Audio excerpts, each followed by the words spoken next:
Hello students, today we will cover the topics rectilinear propagation of light and then the zone plate and then after zone plates the construction of the zone plates and theory of the zone plate.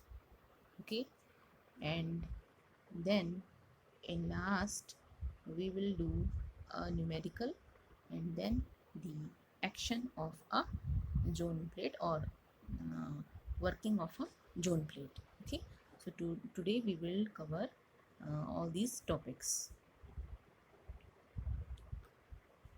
So rectilinear propagation of light we have learned in the Fresnel half period zones. उसमें हमने जो है rectilinear propagation almost हमने पढ़ लिया है. उसके लिए जो है हमने फॉर्मूले भी डिराइव किए हैं. जो एरिया है और एरिया रेडियाई ये सब हमने फ्रेस्नेल हाफ जोन के लिए, फ्रेस्नेल जो हाफ पीरियड जोन है उसके लिए हमने पढ़ चुका है. ठीक है, सो इसमें हमें ये देखना है कि रेक्टिलिनियर प्रोपगेशन ऑफ लाइट जो है हमें ये देखना है इसमें कि जैसे कि हमने पढ़ा था शुरू में भी कि फ्रेस्नेल ने जो है लाइट की जो वेव थ्योरी है, एक तो लाइट की जो है ड्यूअल नेचर होता है, पार्टिकल भी और एज वेल एज वेव भी. ठीक है, तो वेव थ्योरी को कि लाइट जो है वो एक वेव की तरह ट्रैवल करती है, उस वेव थ्योरी को ये जो फ्रेस्नेल जो डिफ्रैक्शन है ये क्या करता है, प्रूफ करता है. ओके, सपोर्ट करता है उस थ्योरी को. तो यहाँ से भी इस रेक्टिलिनियर प्रोपगेशन से भी हम ये देखेंगे कि जो कंक्लूजन है उसमें हम यही देखेंगे कि लाइट जो है travels along a straight line. Okay, so let us start the rectilinear propagation of the light. और अभी हमने जो पढ़ा था कि अगर हम जो है जोन्स को जब हम डिवाइड करते हैं, जोन्स को जब हम डिवाइड करते हैं और इन जोन्स की वजह से हम क्या निकालते हैं, एक पॉइंट पी पे जो कि बी डिस्टेंस पे है इस मिडिल पॉइंट से, यानी कि जो परपेंडिकुलर डाला है हमने इस जोन प्लेट पे, जोन प्लेट नहीं सॉरी, ये जो आपकी स्क्रीन है यहाँ से हमने इस पी पॉइंट पे परपेंडिकुलर ड्रॉ करेंगे अगर, तो इस पॉइंट से इस पी पॉइंट तक की डिस्टेंस जो है वो बी है. और ये जितने भी फ्रेस्नेल जोन्स बन रहे हैं यहाँ पर, इन जोन्स के कारण इस पी पे हमने एम्पलीट्यूड भी कैलकुलेट कर लिया है. ठीक है ना. तो जो लाइट का जो जितनी भी एम्पलीट्यूड है, एम्पलीट्यूड मिलेगा हमें उस पॉइंट पी पे, वो भी वही रहेगा. ठीक है, बट यहाँ पर हम थोड़ा सा ये देखेंगे कि अगर हम एक सर्कुलर नहीं, एक हम स्क्वायर अपर्चर ले लें A B C D. So this is a square aperture A B C D, A B C and D. This is a square aperture, यानी कि एक स्क्वायर अपर्चर है जहाँ से कि लाइट जो है वो पास हो सकेगी. Okay, so we have to determine the amplitude at point P due to square aperture A B C D. तो हमें इस पॉइंट पी पे एम्पलीट्यूड निकालना है इस ए बी सी डी के कारण, इस A B C D aperture के कारण.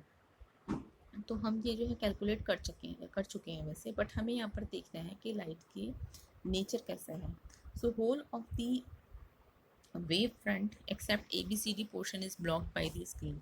अभी जो स्क्रीन है इसमें इतना पोर्शन जो है वो अपर्चर है.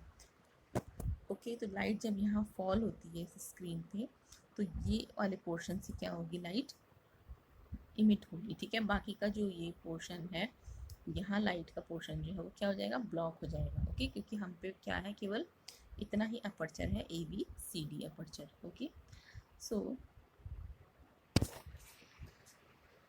Now taking O as the centre.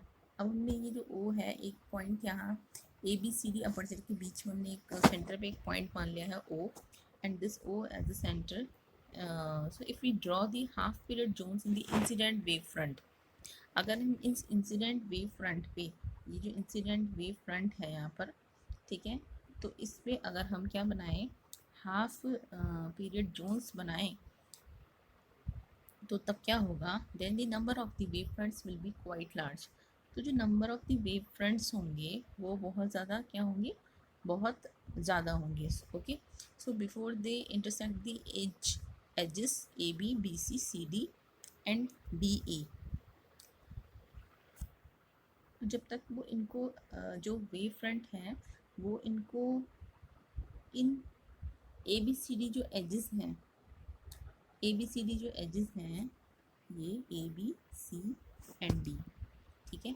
सो जो number of wave fronts will be quite large before they intersect the edges A B B C C D and D A, यानी कि इसको स्ट्राइक करने से पहले जो वेव फ्रंट के number हैं वो काफ़ी ज़्यादा थे, बट इसको स्ट्राइक करने के बाद वेव फ्रंट की जो संख्या है वो कम हो जाती है, बिकॉज यहाँ पर जो है कुछ पार्ट जो है वो क्या हो जाता है, ब्लॉक हो जाता है लाइट का। Okay, so resultant amplitude at P due to all the zones, हमें पता है कि जितने भी जोन्स होंगे यहाँ पर इस अपर्चर से निकलने वाला जो वेव फ्रंट हमें मिलेगा उसके कारण जितने भी जोन्स होंगे, तो उन जोन्स के कारण इस पी पॉइंट पे जो हमें एम्पलीट्यूड मिलेगा वो हमें पता है, हमने कैलकुलेट भी किया है, वो है U P equals to U one by two. ये हमने लास्ट लेक्चर में कैलकुलेट किया था कि जो रिजल्टेंट एम्पलीट्यूड होता है पी पॉइंट पे, वो पहले जोन के कारण जो एम्पलीट्यूड होगा,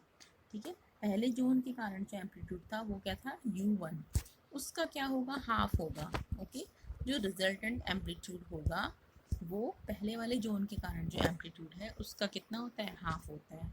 okay, so the poles O1 and O2 of the points P1 and P2 on this screen lie very close to the edges of this aperture ABCD। अब ये देखो आपकी O1 और O2 जो है, O1 एंड O2, O1 और O2 भी हमने ड्रॉ किया है, यहाँ है हमने O1 ड्रॉ किया हुआ, और ये जो O2 है वो एपर्चर के पास, एपर्चर के अंदर नहीं है, एपर्चर से बाहर है this O2 point, and this O3 point is also out of the aperture. तो ये O2 एंड O3 जो है वो एपर्चर के बाहर है, जबकि O एंड O1 जो है वो एपर्चर ABCD के अंदर क्या कर रहे हैं, लाई कर रहे हैं। Okay, so the poles O1 and O2 of the points P1 and P2, ये जो है वो corresponding to P1 and P2 है, ठीक है। P1 और P2 जिस पे कि हम एम्पलीट्यूड निकालते हैं जिस पॉइंट पे स्क्रीन पे, उसके अकॉर्डिंग जो पोल्स हैं वो O1 एंड O2 हैं। Okay, so O1 and O2 of the points P1 and P2 on the screen lie very close to edges of the aperture ABCD। आप अभी आपने देखा कि ABCD अपर्चर के जो एजेस हैं, ABCD अपर्चर के जो एजेस हैं, ये जैसे ये हो गया, ठीक है, ये हो गया, और ये एजेस ये हो गई, और ऐसे ही एक ये एज हो गई, ये एज हो गई, ठीक है। तो इनके नज़दीक जो है वो लाई कर रहे हैं। So if we draw the half period zones around these poles, अगर O1 और O2 के अराउंड जो हूँ मैं, अगर इन O1 को सेंटर मान करके इनके चारों तरफ जो है जोन्स क्रिएट करूँ, ऐसे ही मैं इस O2 को सेंटर मान करके इसके चारों तरफ जो है जोन्स क्रिएट करूँ, तो होता क्या है कि some of the zones are obstructed and some are exposed। तो होगा क्या इसमें कि कुछ जोन्स तो जो हैं वो क्या हो जाएंगे, ऑब्स्ट्रक्ट हो जाएंगे। तो जोन्स ऑब्स्ट्रक्ट क्यों होंगे, क्योंकि ये जो है एपर्चर के बाहर, ये जो है जैसे ये O2 है, अगर मैं इसमें देखो आप, इसमें मैं अगर जोन्स को क्रिएट करूँ, ये ठीक है, तो केवल इतना पोर्शन जो है मुझे मिलेगा, ये वाला पोर्शन, ठीक है, जोन्स का, बट ये वाला पोर्शन जो है वो ऑब्स्ट्रक्ट हो जाएगा, बिकॉज यहाँ पर क्या है, ये स्क्रीन लगी हुई है। ओके, सिमिलरली अगर मैं O1, ये मैंने O1 को मान के किया था, अच्छा अगर मैं O2 को मान के करती हूँ, तो O2 को सेंटर मान करके मैं अगर जोन्स क्रिएट करती हूँ, तो ये ठीक है, तो ये वाला पोर्शन मिलेगा, केवल ये वाला, बाकी का जो पोर्शन है वो क्या हो जाएगा, ब्लॉक हो जाएगा। Okay, so thus at P1 and P2 there will be neither uniform illumination nor complete darkness। इसलिए अब P1 और P2 जो पॉइंट हैं, जो कि कॉरस्पॉन्डिंग पॉइंट्स हैं O1 एंड O2 के, O1 एंड O2 के कॉरस्पॉन्डिंग पॉइंट्स हमें मिल रहे हैं यहाँ P1 एंड P2।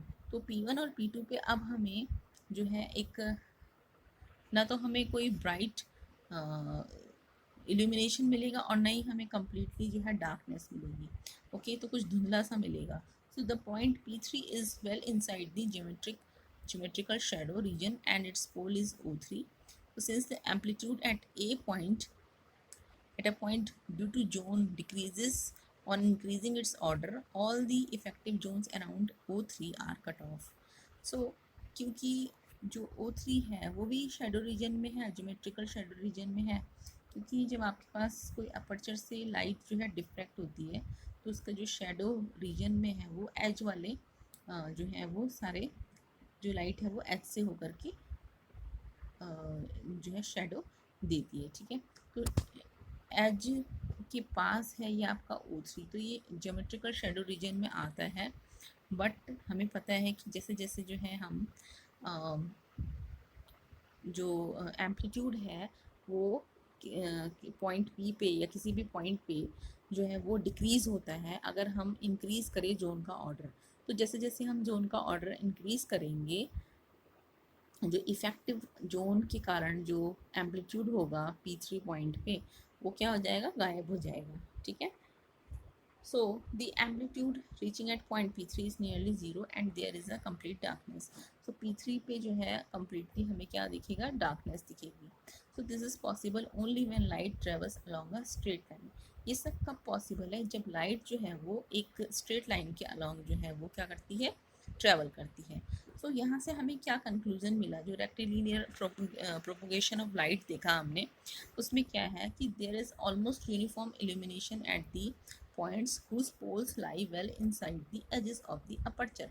यानी कि हमें ऑलमोस्ट यूनिफॉर्म इल्यूमिनेशन दिखेंगे उन पॉइंट्स पे जो पॉइंट्स के, जिस पॉइंट्स के जो पोल्स हैं वो अपर्चर के अंदर लाई करते हैं। ठीक है, माना कि हमारा O पॉइंट था वो अपर्चर के अंदर लाई कर रहा था, इसलिए उसके कॉरस्पॉन्डिंग पॉइंट P पे हमें इल्यूमिनेशन मिलेगा। ठीक है, ऐसे ही अगर हमारा O1 पॉइंट भी जो है वो अपर्चर के अंदर है तो इसकी कॉरस्पॉन्डिंग पॉइंट P1 पे भी हमें क्या मिलेगा, इल्यूमिनेशन मिलेगा। Okay, and complete darkness at the points whose poles lie well outside the edges. और जो हमारे इस अपर्चर के बाहर हैं या एजेस के बाहर जितने भी पोल्स हैं, सपोज यहाँ पर हमारा O2 था, O2 पोल्स, अगर O2 पोल जो है अगर हम बाहर है तो इसके अकॉर्डिंग इसके कॉरस्पॉन्डिंग जो P2 पॉइंट है, या सॉरी अगर हमने O2 नहीं माना है तो हम दूसरा मान लेते हैं, शायद हमने ऊपर नहीं माना O2 बाहर, तो हम O3 मान लेते हैं। तो O3 के कॉरस्पॉन्डिंग जो हमें पॉइंट है P3, इस पे हमें कंप्लीट डार्कनेस दिखेगी। तो हम ये एक कंक्लूज़न दे रहे हैं कि जितने भी पोल्स जो कि एजेस के बाहर लाई कर रहे हैं, इन एजेस के, ये जो अपर्चर की एज है, अपर्चर की एज क्या है, ABCD, इस एज के बाहर जितने भी पोल्स लाई कर रहे हैं, यहाँ कौन सा पोल लाई कर रहा है बाहर, O3। चलो सपोज O अंदर है, O1 अंदर है, O2 अंदर है। ओके, तो O1 O2 के कारण जो कॉरस्पॉन्डिंग पॉइंट्स होंगे, ठीक है, इन तीनों पर सपोज P1 और P2 जो है कॉरस्पॉन्डिंग पॉइंट्स है O1 एंड O2 के, तो इन तीनों पॉइंट्स पर जो इल्यूमिनेशन होगा वो कैसा होगा, यूनिफॉर्म होगा। ठीक है, लेकिन जो हमारा एच के बाहर पोल है उसके कॉरस्पॉन्डिंग जो पॉइंट मिलेगा हमें, उस पर जो लाइट का इल्यूमिनेशन है वहाँ पर क्या होगा, कम्प्लीटली डार्कनेस रहेगी। ओके, तो ये हमने कंक्लूड निकाला, जितने भी एजेस के बाहर पोल्स मिलेंगे उनके कारण जो हमें कम्प्लीटली जो है डार्कनेस मिलेगा उस पॉइंट पे। ओके, तो नेक्स्ट आपका जो है इसमें है जोन प्लेट, ये बहुत इंपॉर्टेंट है जोन प्लेट।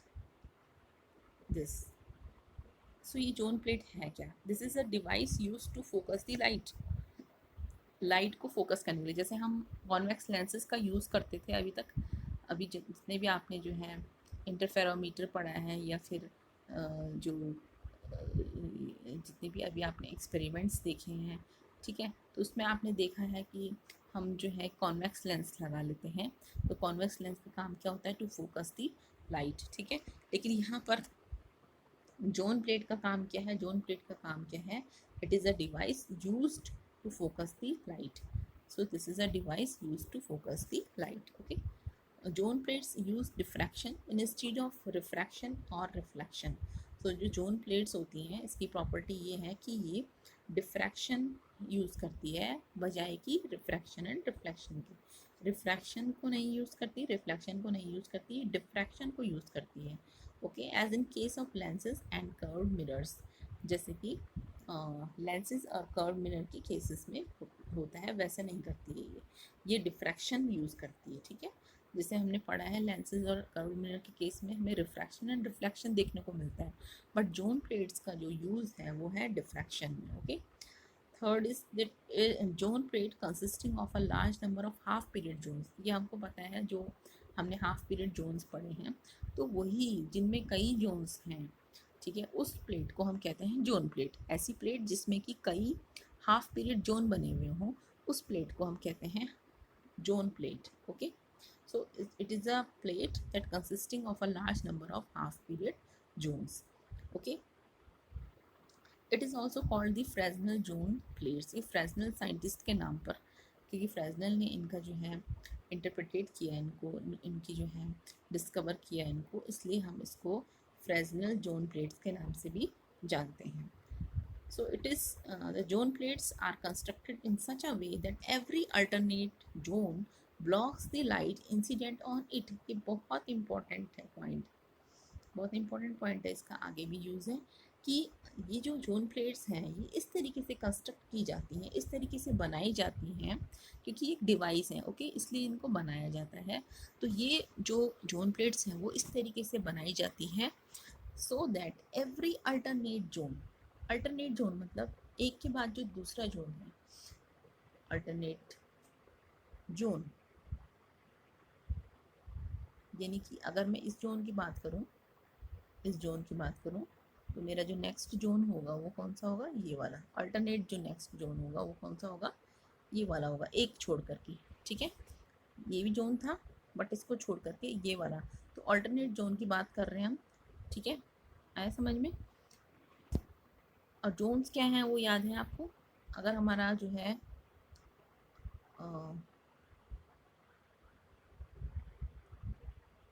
ये जो है ये कई नंबर ऑफ जोन्स हैं, ठीक है, तो इनके बीच में जो ये एनुलर रीजन है ये वाला, इसको हम कहते हैं हाफ पीरियड जोन, ये आपको याद होगा, ठीक है।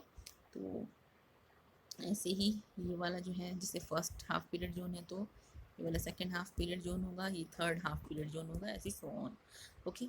सो दिस जोन प्लेट्स जो हैं जिसमें कि कई नंबर ऑफ जोन्स बने हुए हैं, कई नंबर ऑफ जोन से मिलकर के बनी है जोन प्लेट, तो वो जोन प्लेट जो है वो किस तरीके से कंस्ट्रक्ट की जाती है, ये इस तरीके से कंस्ट्रक्ट की जाती है कि एवरी अल्टरनेट जोन जो है वो क्या करे, लाइट इंसिडेंट ऑन इट, जो लाइट इस पे पड़ रही है ना इस जोन प्लेट पे, वो उसमें क्या होगा कि जो वो जोन प्लेट है उसमें प्रत्येक जो अल्टरनेट जोन होगा वो उस लाइट को, उस पर पड़ने वाली लाइट को क्या करेगा, ब्लॉक करेगा, ठीक है। प्रत्येक अल्टरनेट जो अल्टरनेट जोन है, सपोज ये हमने माना था ना, हमने बताया था इसका अल्टरनेट क्या होगा, देखो इसके बाद जो जोन, ये जो जोन है एक जोन ये है, तो इसके बाद अल्टरनेट जोन कौन सा होगा, ये वाला नहीं होगा, इसके नेक्स्ट जो होगा यानी कि ये, ठीक है। तो ये जो अल्टरनेट जोन है, जो ये शेडो रीजन, जो शेडो वाले शेडो रीजन है, जो ये देखो ये वाले, तो ये क्या करेगा, ये वाला इस पे जितनी भी लाइट रे आएगी ना, इस पे जितनी भी लाइट रे जो है इंसिडेंट होगी वो इसको ब्लॉक करेगा, वो उसको आगे पास नहीं होने देगा, ओके। सो ये इसकी प्रॉपर्टी है। And it consist of alternate opaque and transparent sets of radially symmetric rings, या फिर जोन्स कह सकते हैं। तो वही है कि क्योंकि ये हमने यहाँ पर भी पढ़ा कि एवरी अल्टरनेट जोन जो है वो लाइट को ब्लॉक करता है, इसलिए यही है कि it consist of alternate opaque and transparent set of radially symmetric rings. तो इसमें अल्टरनेट जो है ओपेक एंड ट्रांसपेरेंट, ओपेक जो होगा अल्टरनेट ओपेक, अगर मैं ये बात करूँ फिर से जोन प्लेट की, तो देखो एवरी अल्टरनेट, ये वाला देखेंगे हम, एक तो हमारे पास जो शेडो वाला है,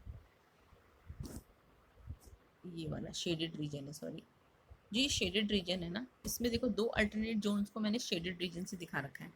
और मान लिया कि ये जो शेडेड वाले हैं ये अपने में से लाइट को पास नहीं होने देते, यानी कि लाइट को ब्लॉक कर देते हैं, तो इनको तो हम कहेंगे ओपेक। ठीक है, और देखो एक ये वाला जोन और एक ये वाला जोन जो है, ये दो अल्टरनेट जोन ये भी हैं। ठीक है, ये अल्टरनेट जोन कैसे हैं, ट्रांसपेरेंट, ये है ट्रांसपेरेंट। ऐसी दो नहीं, ऐसी कई होंगे। ठीक है, तो ट्रांसपेरेंट है ये, यानी कि अपने में से लाइट को पास होने देते हैं। तो ये जो जोन है वो जोन प्लेट जो है ऐसे नंबर ऑफ जोन से मिलकर के बनी है कि क्या हो, जिसमें alternate opaque and transparent set of radially symmetric rings या जोन्स। तो इसमें alternate opaque and transparent zones होंगे। ठीक है, एक क्या होगा, ओपेक होगा, तो दूसरा नेक्स्ट जो होगा वो क्या होगा, ट्रांसपेरेंट जोन होगा। माना कि ये जो है, ये वाला जो है, ये अगर ओपेक है, ओपेक है, ठीक है, तो उसके जो नेक्स्ट वाला होगा वो होगा ट्रांसपेरेंट। ओके, फिर इसके नेक्स्ट वाला क्या होगा, ओपेक होगा। ओके, तो इस तरीके से होंगे। So zones can be spaced so that the diffracted light constructively interferes at the desired focus। ये जो जोन्स हैं इनके बीच में स्पेसिंग भी इस तरीके से की जाती है कि जो डिफ्रैक्टेड लाइट है, इनसे निकलने वाली जो डिफ्रैक्टेड लाइट होगी वो क्या होगी, इंटरफेयर होगी कंस्ट्रक्टिवली, कंस्ट्रक्टिव इंटरफेरेंस देंगी ये। कंस्ट्रक्टिव है जहाँ पर हमें क्या मिलेगा, मैक्सिमा मिलेगा। Okay, and at the desired focus, जहाँ पर हमें चाहिए, जहाँ पे हमें लाइट को फोकस करना है वहाँ पर जो है ये कंस्ट्रक्टिवली इंटरफेरेंस देगी उस लाइट का जो कि डिफ्रैक्टेड लाइट होगी। ठीक है, तो जोन्स को इस तरीके से उनके बीच में, ये जो जोन्स के बीच में जो स्पेसिंग है, ये स्पेसिंग, ठीक है, तो वो जोन्स की स्पेसिंग इस तरीके से की जाती है ताकि जो डिफ्रैक्टेड लाइट हो उसका जो है कंस्ट्रक्टिव जो है इंटरफेरेंस हो और हमें जो है डिजायर्ड फोकस में मिले लाइट। ओके, नेक्स्ट इसमें क्या है, the light may be cut off either by numbered even numbered zones, okay, और बाय ऑड नंबर जोन्स। अच्छा, तो ये लाइट जो हमने अभी बताया था कि जो है इसमें alternate opaque and transparent zones होंगे। ठीक है, alternate opaque and transparent zone. तो अगर मैं इसकी बात करूं तो ये जो फर्स्ट वाला है ये क्या है, ये वाला, ये है ऑड, n इक्वल्स टू 1 है यहाँ पर। ठीक है, और यहाँ पर हम देखेंगे तो n इक्वल्स टू ये क्या है 2, फिर ये देखेंगे तो n इक्वल्स टू क्या है ये 3। ठीक है, okay, so n equals to 1 2 3 इस तरीके से आ रहे हैं। तो 1 3 5 वाले तो कौन से हो गए, odd, up to so on, वो तो हो गए आपके ऑड नंबर्स यानी कि ऑड जोन्स। और 2 4 6 8 ये वाले हो गए आपके कौन से, इवन जोन्स। ठीक है, तो जो इवन नंबर जोन्स हो गए और जो ऑड नंबर जोन्स हो गए, इनमें से कोई से भी, चाहे तो इवन नंबर जोन्स जो हैं वो आपके क्या हो सकते हैं, ओपेक हो सकते हैं, चाहे तो इवन नंबर जोन्स जो हैं वो ट्रांसपेरेंट हो सकते हैं, चाहे तो ऑड नंबर जोन्स जो हैं वो ओपेक हो सकते हैं, चाहे तो ऑड नंबर जोन्स जो हैं वो क्या हो सकते हैं, ट्रांसपेरेंट हो सकते हैं, तो कुछ भी हो सकता है। ठीक है, ओके, तो इवन नंबर जो है, इवन नंबर वाले जोन्स जो हैं, माना सेकंड जोन है, तो सेकंड जोन हो सकता है कि सेकंड जोन जो है वो क्या हो, ओपेक हो, वो लाइट को अपने फेस से पास नहीं होने दे रहा। तो सेकंड जो जोन है सपोज ये जो है वो क्या है, ओपेक है, ओपेक।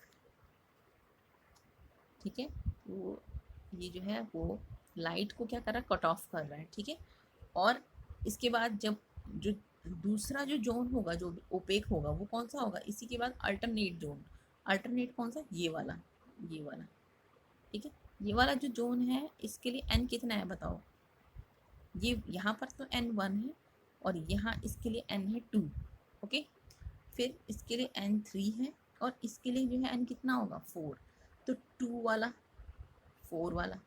ठीक है, तो n इक्वल्स टू जो है 2 4 6 इन जोन्स के लिए, यानी कि इवन नंबर जोन्स के लिए लाइट जो है वो क्या हो रही, कट ऑफ हो रही है, ओपेक, ओपेक, ये ओपेक जोन्स हैं। ठीक है, इनसे लाइट जो है पास नहीं हो पा रही है, ठीक है। तो हो सकता है कि इवन नंबर जो जोन्स हो वो क्या हो, ओपेक हो, या ऐसा भी हो सकता था कि जो है ऑड नंबर यानी कि ये वाले अब यहाँ पर n इक्वल्स टू कितना है, ये वाला n1, यहाँ के लिए n कितना है 3। तो ये अब मैंने ये शेडेड जो रीजन बनाया है, यहाँ से लाइट जो है पास नहीं हो सकती है। तो अब हमने जो जोन्स जो हैं वो कौन से लिए हैं, odd number zones. Okay, so odd number zones also can be the opaque, ठीक है।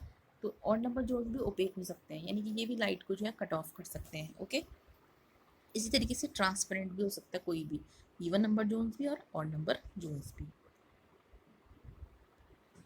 Light is obstructed by even number zones. अगर क्या होगा कि लाइट जो है वो ऑब्स्ट्रक्ट होगी, यानी कि रुकेगी, यानी कि बाधित होगी, यानी कि पास नहीं होगी बाय इवन नंबर जोन्स। अगर इवन नंबर जोन्स यानी कि n इक्वल्स टू 2, 4, 6 इन जोन्स के लिए अगर जो है लाइट क्या करती है, लाइट जो है वो ऑब्स्ट्रक्ट हो जाती है, अवरोधित हो जाती है, तो उस जोन प्लेट को हम कहते हैं पॉजिटिव जोन प्लेट। ओके, और अगर light is obstructed by odd number zones यानी कि n इक्वल्स टू 1, 3, 5, अगर इन जोन्स से लाइट ऑब्स्ट्रक्ट होती है, लाइट जो है अवरोधित होती है, तो तब हम उनको कहते हैं negative zone plate. Okay, negative zone plate. और ये जो है इस फिगर में भी आप देख सकते हो, ये इस तरीके से दिखा रखा है। तो ये जो ब्लैक रीजन है इसको आप समझ लीजिए कि ये वाला है ओपेक रीजन है, ठीक है। ओपेक यानी कि जो लाइट को जो है ऑब्स्ट्रक्ट कर रहा है, लाइट को कट ऑफ कर रहा है। तो यहाँ देखेंगे आप, हम पॉजिटिव जोन प्लेट की बात करें, पॉजिटिव जोन प्लेट तो पॉजिटिव जोन प्लेट में क्या है, light is obstructed by even number zones, ठीक है। तो light is obstructed by even number zones, यानी कि जो इवन नंबर जोन्स होंगे वो जो है ब्लैक कलर के होंगे। ब्लैक कलर हम इसलिए बोल रहे हैं क्योंकि यहाँ पे जो है ब्लैक से ही दिखा रखा है कि लाइट जो है यहाँ पर ऑब्स्ट्रक्ट हो गई है, ठीक है। तो ये वाला, ये ठीक है। देखो यहाँ पर लिखा हुआ zone plate with transparent odd zones. Transparent इसको हम कह सकते हैं कि इवन नंबर, देखो इसमें क्या है, इवन नंबर वाला जोन देखो कौन कौन सा है। इवन नंबर वाला जोन है ये, देखो ये वाला, ठीक है। तो ये यहाँ पर n इक्वल्स टू कितना है 2। ओके, ये n इक्वल्स टू कितना है 4। जैसे हमने बताया अभी ऑल्टरनेट होने चाहिए, एक छोड़ करके, ये वाला, सॉरी इससे थोड़ा सा ये वाला, ठीक है। n equals to 6। तो ऐसे सो ऑन 2, 4, 6, 8, 10, 12, ये वाले जो हैं, ये जोन्स जो हैं, ये इवन नंबर जोन्स जो हैं वो क्या है, यहाँ पर ऑब्स्ट्रक्ट कर रहे हैं लाइट को रोक रहे हैं, ठीक है। और यहाँ पे देखो ऑड नंबर जोन्स, ये वाला, ये क्या है n इक्वल्स टू 1, ये वाला n इक्वल्स टू 3, और ये है n equals to 5। Odd number जो है वो क्या है, ट्रांसपेरेंट जोन्स हैं। ओके, इसी तरीके से यहाँ देखेंगे तो ये वाली जो प्लेट हो गई आपकी, ये कौन सी हो गई, अभी हमने पढ़ा इसमें, ये क्या होगी, जहाँ पर कि लाइट जो है वो इवन नंबर जोन से ऑब्स्ट्रक्ट हो रही है और ऑड नंबर जोन से जो है वो क्या हो रही है, पास हो जा रही है, ट्रांसपेरेंट है मतलब ऑड नंबर जोन, तो उसको हम कहते हैं पॉजिटिव जोन प्लेट। तो this is positive zone plate, ये वाली पॉजिटिव जोन प्लेट। ओके, अच्छा, ये वाली जो जोन प्लेट है, ये है नेगेटिव जोन प्लेट। अभी नेगेटिव जोन प्लेट क्यों है, क्योंकि अभी हमने देखा कि अगर लाइट जो है वो ऑब्स्ट्रक्ट होगी by odd number of zones, अगर ऑड नंबर ऑफ जोन से ऑब्स्ट्रक्ट होगी तो हमारी जो जोन प्लेट होती है वो कैसी होती है, नेगेटिव जोन प्लेट। तो ऑड नंबर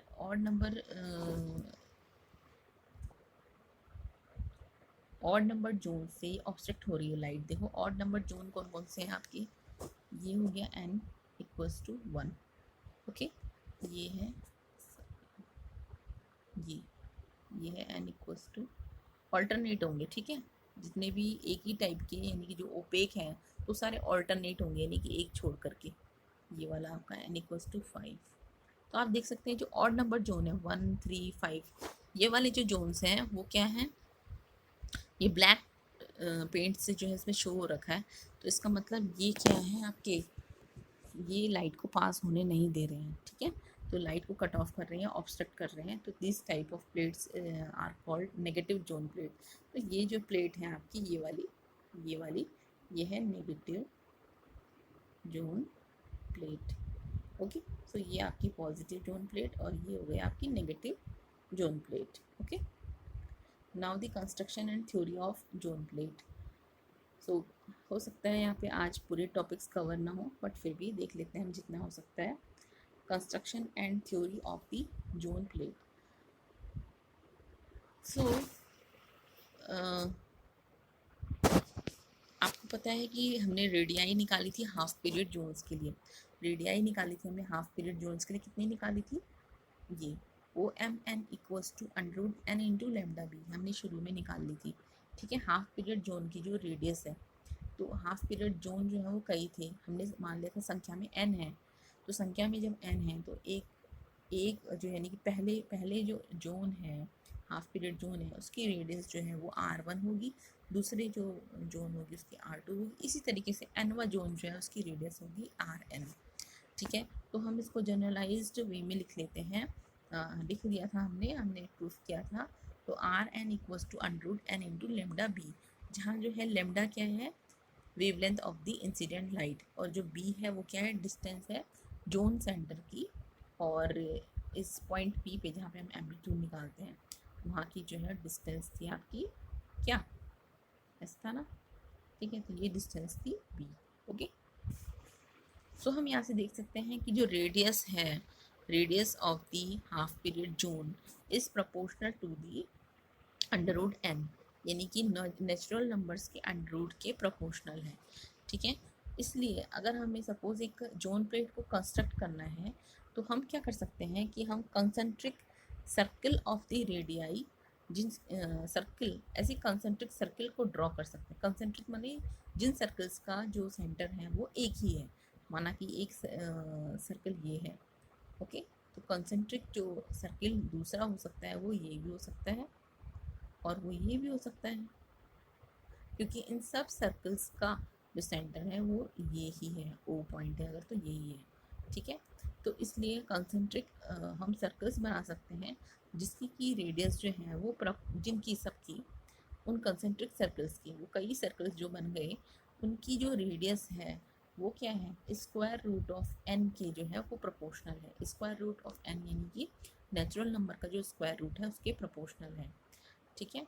तो हम क्या करते हैं कि हम इस तरीके से एक वाइट पेपर पे ड्रॉ कर सकते हैं। वाइट पेपर पे कैसे ड्रॉ कर सकते हैं हम, कि हम क्या करते हैं कि अल्टरनेट हम क्या करते हैं, n इक्वल्स टू 1 2 3 के लिए हम क्या करते हैं, रेडियस ड्रॉ कर लेते हैं। रेडियस के अलग अलग सर्किल n इक्वल्स टू 1 2 3 के लिए हम रेडियस निकाल करके उनके हिसाब से सर्कल्स ड्रॉ कर लेते हैं अलग अलग। जैसे कि अगर मैं बात करूं कि फर्स्ट r1 जो है वो r1 कितना होगा, अंडर रूट 1, ठीक है, क्योंकि आर एन है तो r1 एन की जगह पे हमने 1 रखना है, तो r1 is proportional to under root 1। तो हमें एक ऐसा सर्किल ड्रॉ करना है जहाँ पर की जो रेडियस है वो अंडर रूट 1 के प्रोपोर्शनल हो, ठीक है। तो हमने सपोज ये सर्किल ड्रॉ कर दिया, जो कि ये सबसे पहले जो एक सर्किल है उसकी जो रेडियस है वो r1 अंडर रूट 1 के प्रोपोर्शनल है। ऐसे ही दूसरा हमने एक कंसेंट्रिक सर्किल बनाया, कंसेंट्रिक मतलब जिसका कि सेंटर भी वही है जो पहले वाले इस सर्किल का सेंटर था। तो दूसरे वाले जो सर्किल है उसकी जो रेडियस है वो अंडर रूट 2 के प्रोपोर्शनल है, यानी कि r2, that is proportional to r2 under root 2, sorry, ठीक है। एंड ऐसे ही तीसरा वाला जो सर्किल है वो भी कंसेंट्रिक सर्किल बनाया और उसकी भी रेडियस जो है वो प्रोपोर्शनल है अंडर रूट n यानी कि अंडर रूट 3 के, ओके। अब हमने क्या किया, हमने ये सब कुछ कर लिया, हमने सर्कल्स ड्रॉ कर लिए, ठीक है। हम कर क्या रहे हैं, हम कंस्ट्रक्शन कर रहे हैं, ठीक है। किसका कंस्ट्रक्शन, जोन प्लेट का। तो अब हमने ये जब सर्कल्स ड्रॉ कर लिए, उसके बाद हम क्या करते हैं कि जो अल्टरनेट रीजन है, अल्टरनेट रीजन मैंने बताया था आपको अभी कि एक रीजन छोड़ करके, माने एक ये वाला जो ये पहला हमने ये लिया, अगर इसको पेंट, अगर हम इसको ब्लैक पेंट कर दें, तो अब ये जो दूसरा अल्टरनेट रीजन आएगा उसको ब्लैक पेंट कर देते हैं। ठीक है,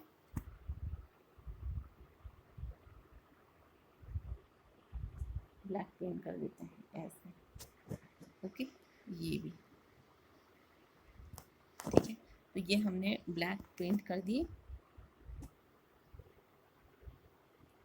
ये एंड ये। ओके, तो ये हमने ब्लैक पेंट कर दिए। ठीक है, अब अगर मैं जो हूँ ऑड नंबर जोन्स को ब्लैक पेंट कर दूँ तो हमें कैसे मिलेगा ऑड नंबर जोन, क्योंकि हमारे पास इस तरीके के कुछ सर्किल आए। अब मैं ऑड नंबर जोन को, यानी कि पहले मैं इस पहले वाले गोले को क्या कर दूँ, ब्लैक कर दूँ। ठीक है, उसके बाद ये odd number n equals to 1, अब n इक्वल्स टू 3 वाले को मैं जो हूँ ब्लैक पेंट कर दूँ।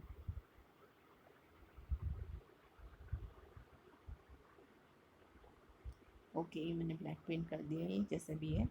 ठीक है, उसके बाद मैं n इक्वल्स टू 5 वाले को, यानी कि ऑल्टरनेट ये आएगा जो उसके बाद ये वाला, इसको भी मैं क्या कर दूँ, ब्लैक पेंट कर दूँ।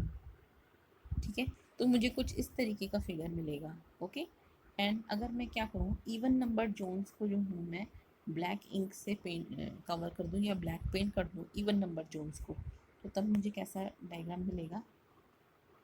ये थी, ये आ गए हमारे पे कंसेंट्रिक सर्कल्स। अब मैं इवन नंबर की जोन्स को ले लूँ, तो इवन नंबर का जोन कौन सा हो गया, पहला ये वाला। ऐसी अल्टरनेट जो इवन नंबर जोन की n इक्वल्स टू 2 के लिए था, n इक्वल्स टू 4 के लिए ये वाला। ओके, तो इनको जो है क्या कर दिया है, ब्लैक पेंट कर दिया है। ओके, ये भी ब्लैक पेंट कर दिया, तो मुझे कुछ इस तरीके का फिगर मिलेगा। ऐसी कई टाइप की ऐसी रिंग्स मिलेंगी। ओके, तो अगर जो ड्राइंग है, जो हमारी ड्राइंग बनी प्लेन पेपर में, जो हमने बनाई थी वाइट पेपर में, वो इस टाइप की बनी है, तो तब हम कह सकते हैं कि जो ऑड जोन्स हैं, the odd zones are transparent to incident light and even zones will cut off the light. तो जो ऑड नंबर जोन्स हैं, यानी कि 1, 3, 5, ये वाले जो जोन्स हैं वो क्या करेंगे, वो ट्रांसपेरेंट है, वो इंसिडेंट लाइट को पास होने देंगे। और जो इवन नंबर ऑफ जोन्स है, इवन नंबर ऑफ जोन्स जो हैं वो क्या हैं, इवन नंबर ऑफ जोन्स हैं 2, जैसे कि इसमें ही तो है ना, ये इवन नंबर ऑफ जोन्स, ये 2, ये 4।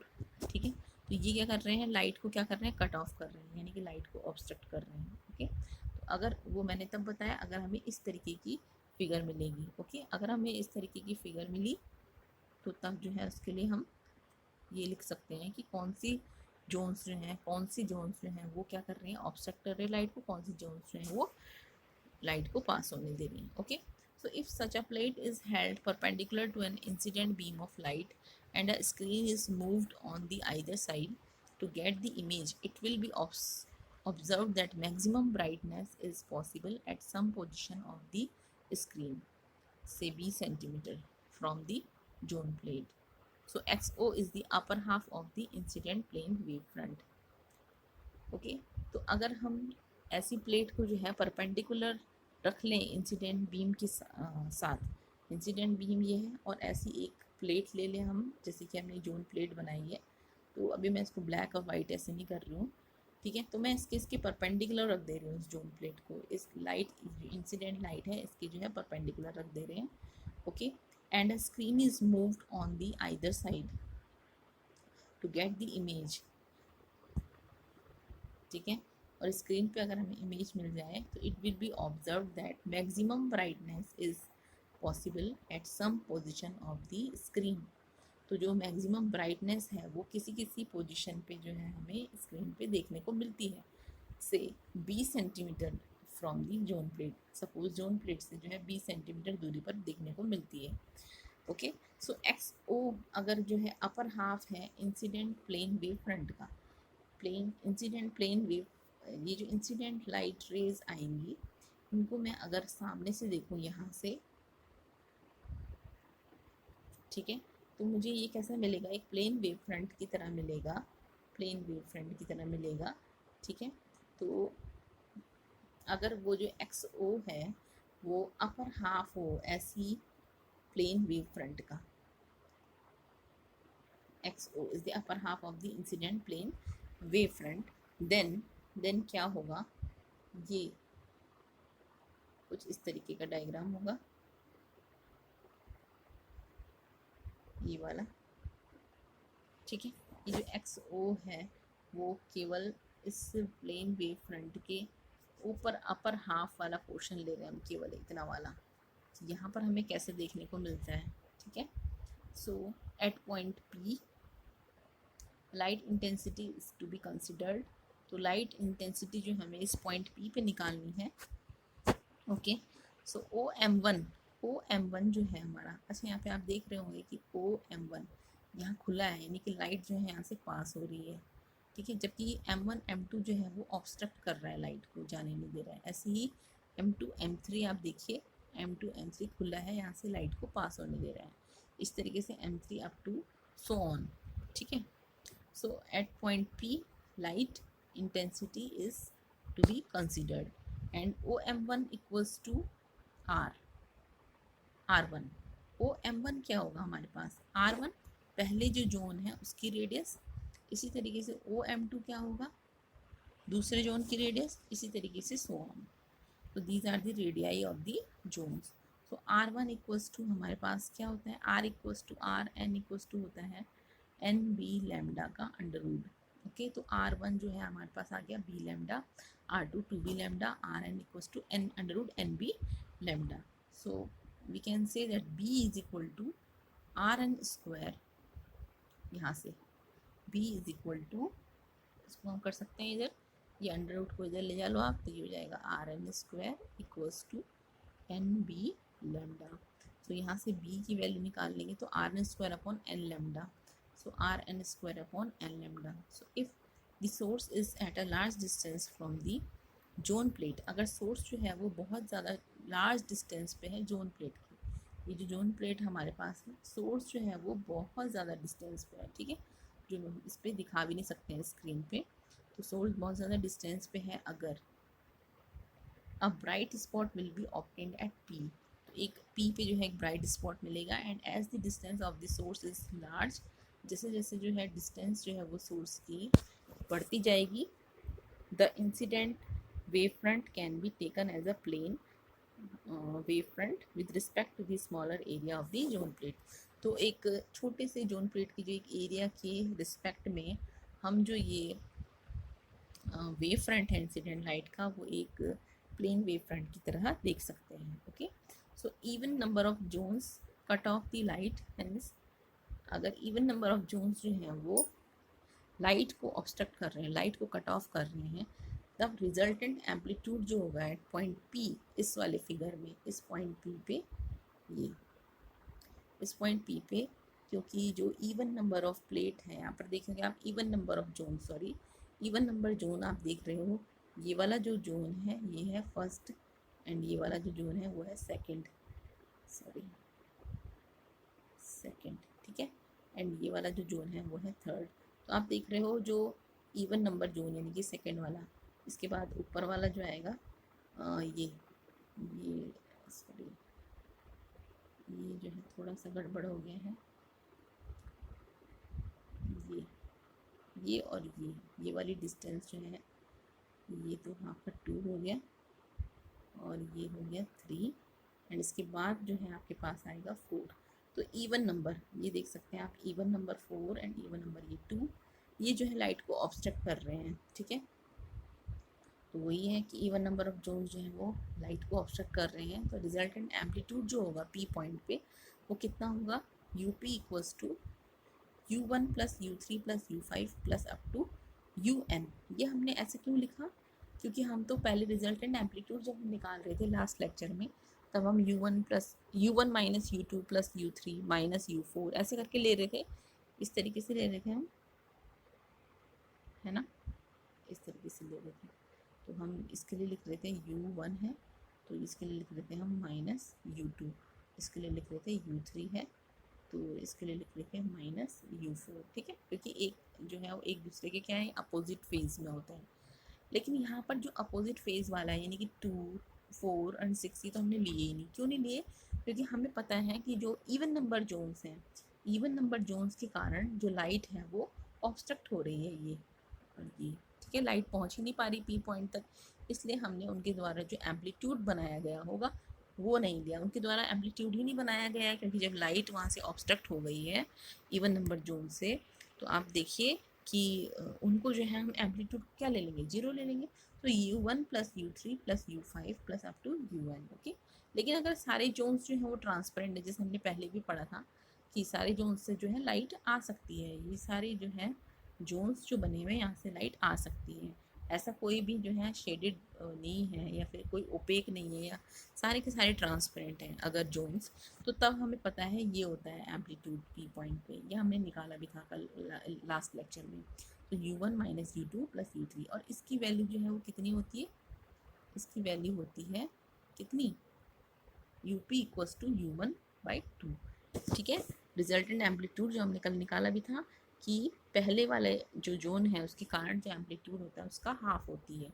Okay, so if we compare the values of this equation and this equation first, sorry, equation first and equation 2, इन दोनों इक्वेशन की रिजल्टेंट एम्पलीट्यूड को अगर हम कंपैरिजन करें तो ये देखो आपकी ये जो सेकंड वाला है, सेकंड वाला जो रिजल्टेंट एम्पलीट्यूड है ये वाला, जबकि हमने जोन सारे ट्रांसपेरेंट ले लिए थे, तब यहाँ जो है ये टर्म क्या हो रहे हैं, इसको कम कर रहे हैं।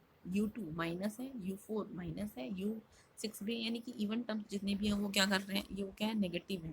तो वो कुल मिला करके इस UP को जो है वो क्या कर रिड्यूस कर दे रहे हैं। ठीक है, और ये वाला देखेंगे आप तो इसमें जो है कोई नेगेटिव टर्म नहीं है, तो इसमें क्या है, ये क्या है, ग्रेटर है। तो आप देख सकते हैं यही लिखा है हमने कि जो रिजल्टेंट एम्पलीट्यूड होगा UP is greater when even number of zones are opaque. ठीक है, जब इवन नंबर जोन्स जो हैं वो ओपेक हैं, यानी कि वो लाइट को ऑब्स्ट्रक्ट कर रहे हैं, किसके कंपैरिजन में, जब ऑल जोन्स आर ट्रांसपेरेंट, जब सारे जोन्स जो हैं वो ट्रांसपेरेंट हो रहे हैं, तब ये सारे जोन्स जो ट्रांसपेरेंट हो रहे हैं तब हमें UP इतना मिल रहा है। जबकि जब इवन नंबर जोन्स जो हैं वो ओपेक हैं, ठीक है, और बाकी ट्रांसपेरेंट हैं, तो तब जो है हमें UP इतना मिल रहा है, यानी कि रिजल्टेंट एम्पलीट्यूड इतना मिल रहा है। तो ये वाला रिजल्टेंट एम्पलीट्यूड जो है वो इस रिजल्टेंट एम्पलीट्यूड से ज़्यादा है। ये वाला रिजल्टेंट एम्पलीट्यूड यानी 1 वाला जो इक्वेशन 1 वाला एम्पलीट्यूड जो है, ये हम इसको ऐसे लिख सकते हैं, UP इक्वेशन 1 वाला जो है एम्पलीट्यूड है वो ग्रेटर दैन है UP equation 2। Okay okay, so conclusion क्या आया, we can conclude that a zone plate behaves like a converging lens. इसलिए हम यहाँ से ये एक कंक्लूजन कर सकते हैं कि जो जोन प्लेट होती है वो एक कन्वर्जिंग लेंस की तरह जो है बिहेव करती है, जिसकी कि फोकल लेंथ कितनी होती है, the focal length of the zone plate may be FN equals to B equals to RN square upon N lambda, जिसकी कि फोकल लेंथ जो है, फोकल लेंथ वो कितनी है, RN square upon N lambda. ये RN square upon N lambda यहाँ से आया ये। ठीक है, ये B जो है वो डिस्टेंस है जोन सेंटर की, और इस P पॉइंट पे जहाँ पे कि हमें एम्पलीट्यूड निकालना है, तो ये वाली जो डिस्टेंस है that is the B distance. Okay, so ये B डिस्टेंस को ही हमने क्या कहा, focal length of the convex lens. अगर ये जो जोन प्लेट है वो कॉन्वेक्स लेंस की तरह काम कर रही है, तो P पॉइंट पे आप मान सकते हैं कि अगर ये P पॉइंट जो है ये किसकी तरह काम कर रहा है, इमेज की तरह काम कर रहा है। यहाँ पर इमेज बन रही है, तो हमें पता है ये जो है इसकी क्या हो गई डिस्टेंस, फोकल लेंथ हो गई। तो फोकल लेंथ जो होगी तो हम लिख सकते हैं कि अगर जोन प्लेट जो है वो फोकल कॉन्वेक्स लेंस की तरह काम कर रहा है, तो उसका जो फोकल लेंथ है वो कितनी होगी, RN square upon N lambda. Okay, so thus the focal length of a zone plate varies with the wavelength of light, incident light, hence it is called a multi-foci zone plate। ठीक है, क्योंकि ये incident light की wavelength के साथ साथ जो zone plate की फोकल लेंथ है वो वेरी कर रही है, आपको पता है, देख ही रहे हो आप कि एफ एन जो है वो डिपेंड कर रही है किस पे, एन पे, ठीक है। तो हम देख सकते हैं कि एफ एन जो है वो इन्वर्सली प्रोपोर्शनल है एन की, ओके, एंड इन्वर्सली प्रोपोर्शनल किसके और लेमडा की, ओके। सो 1/n एंड 1/λ के प्रोपोर्शनल है ये, इसलिए हम कह सकते हैं कि it is called a multifoci zone plate, multifoci zone plate, okay. तो for this reason if white light is made to incident on a zone plate, अगर हम किसी इस कारण से, क्योंकि हम देख रहे हैं कि यहाँ मल्टीफोकाई जोन प्लेट है, ये मल्टीफोकाई जोन प्लेट है, इस कारण की वजह से, इस कारण से अगर वाइट लाइट को इंसिडेंट करवाते हैं हम जोन प्लेट पे, तो तब क्या होता है, different colours come to focus on the screen at different points. तो जितने डिफरेंट कलर्स जो होंगे वो स्क्रीन पे जो है फोकस होंगे, डिफरेंट पॉइंट्स पे फोकस होंगे, और डिफरेंट पॉइंट्स पे जो है डिफरेंट कलर्स जब फोकस होंगे तो ये जो है क्रोमेटिक एब्रेशन को शो करता है, क्रोमेटिक एब्रेशन, ओके। सो क्रोमेटिक एब्रेशन का एक रीज़न ये भी है। तो एक न्यूमेरिकल करते हैं, एक न्यूमेरिकल है कि a plane wave front of light of wave length 5 × 10⁻⁵ centimetre falls on a circular hole and is received at a point 200 centimetre away from the hole. तो यहाँ पे आप देखोगे कि क्या क्या है, एक तो प्लेन वेव फ्रंट है लाइट का, और जिसकी की वेव लेंथ गिवन है, यानी कि हमें लेमडा गिवन है 5 × 10⁻⁵ सेंटीमीटर। एक सर्कुलर होल पे जो है वो क्या करती है, गिरती है, and is received at a point 200 centimetre away. तो यहाँ से जो है वो 200 सेंटीमीटर की डिस्टेंस पे हमें क्या मिलता है,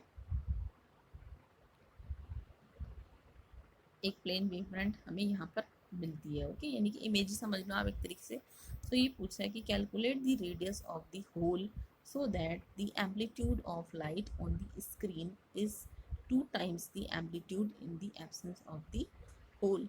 तो हम क्या करते हैं, सबसे पहले ये लिख लेते हैं जो हमें गिवन है, लैम्डा गिवन है हमें, ये हम लिख सकते हैं 5 × 10⁻⁷ मीटर। अच्छा, बी जो है हमें गिवन है, बी कितना है 200 सेंटीमीटर, इसको हम लिख सकते हैं 2 मीटर। सो एम्पलीट्यूड, यहाँ पर आप देखोगे क्या बोल रहा है लास्ट में कि calculate the radius of the hole, ये उस होल की बात कर रहा है, इसकी रेडियस निकालनी है जिस होल से कि हमें लाइट पास होती हुई नज़र आ रही है। सो ये कह रहा है कि calculate the radius of the hole so that the amplitude of light on the screen, amplitude of light on the screen, यानी कि अगर हमें इस स्क्रीन पी पॉइंट पे हमें जो एम्पलीट्यूड है वो 2 टाइम्स मिल रहा है, तो इस पॉइंट पे अगर जो एम्पलीट्यूड है वो यूपी है, तो that is 2 times the amplitude in the absence of hole, amplitude in the absence of hole, यानी कि सपोज ये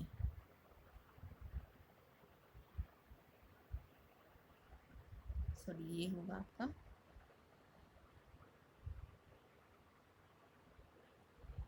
u1 equals to 2 times of UP, okay.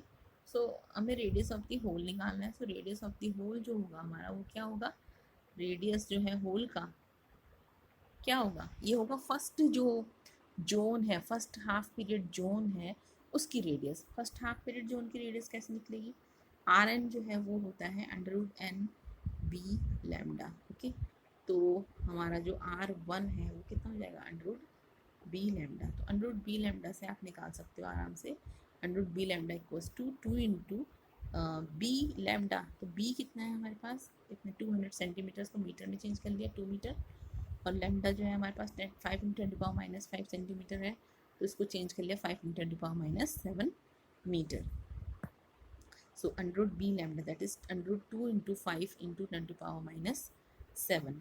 So it is calculate कर दो इसको 10⁻³ मीटर के अप्रॉक्स आ रहा है, तो ये हुआ आपका 1 मिलीमीटर, ओके। तो इस तरीके के क्वेश्चंस जो है न्यूमेरिकल वो आपके पास आ सकते हैं।